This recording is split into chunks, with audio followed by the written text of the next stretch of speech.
My name is Gavin Evans, and this is my review of Whistle. And okay, so fun fact about me, but I cannot whistle.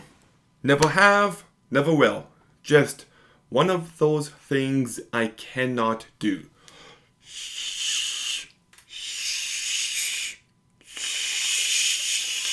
See, just yeah, it is what it is. But I do pay attention to the reception around certain movies, and I pay attention to some film critics, and I pay attention to film festivals.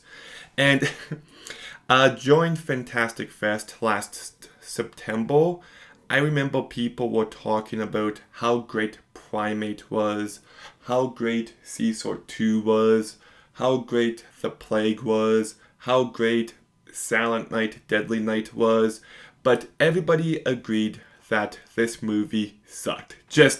I saw so much negativity towards this movie, but it does have a 60% on Rotten Tomatoes. So, where do I land on it? I liked it. I had a real good time with this one. So let's begin by talking about the cast.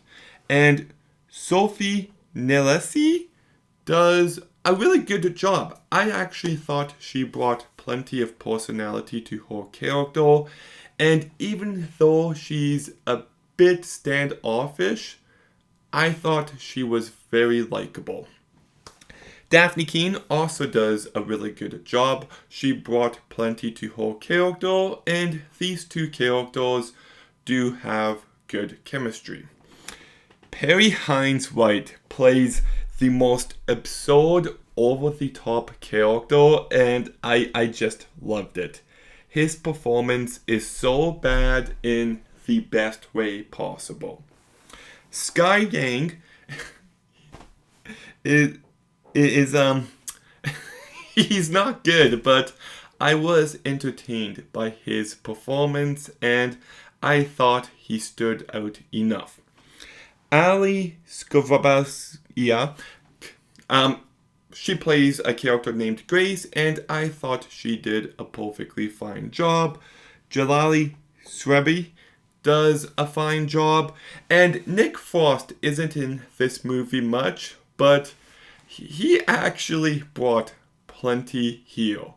Like, he is very funny. So, the cast is really good.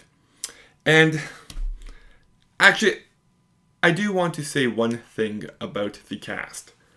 I actually found that there was too few people.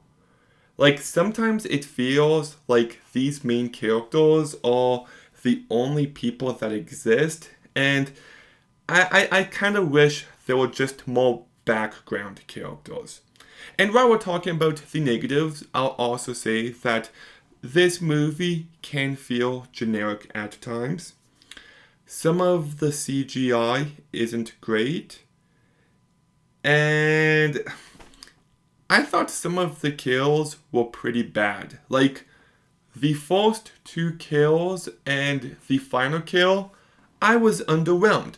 But on the flip side of that, half the kills are great. There was a couple really cool, gnarly kills, but there's one specifically which I was kind of blown away by. Like, I think it could be one of the best movie kills I have ever seen. And I don't want to give anything away, but it involves a car accident, and it's just, yeah, some great stuff there. I also thought the story was actually pretty engaging. Like, I was invested in these characters, and I was kind of curious to see who would make it, who wouldn't. Like, I was never bored for a second. This movie is very entertaining, and I've seen lots of people compare this movie to Final Destination, to the Smile movies, to Talk to Me, and I do get it. it does have a similar kind of story, but I actually thought they brought enough mythology here and they brought enough of a fresh angle where this movie can stand on its own. Like, I don't want to give anything away, but like, the way these characters die, like, it's something very specific, and I thought it was interesting. And yeah, I dug that aspect of the movie, and it's directed by Corin Hardy, who I do find to be underrated. Like, say what you will about that first Nun movie, but there was a really cool gothic atmosphere present there, and I thought he excelled at directing this movie. Some of the cinematography is wowed in the best possible way, and despite being a February release, it kind of feels like a Halloween movie. Like, there's one extended sequence at a festival, and the Halloween vibes were just off the charts, and I really dug that.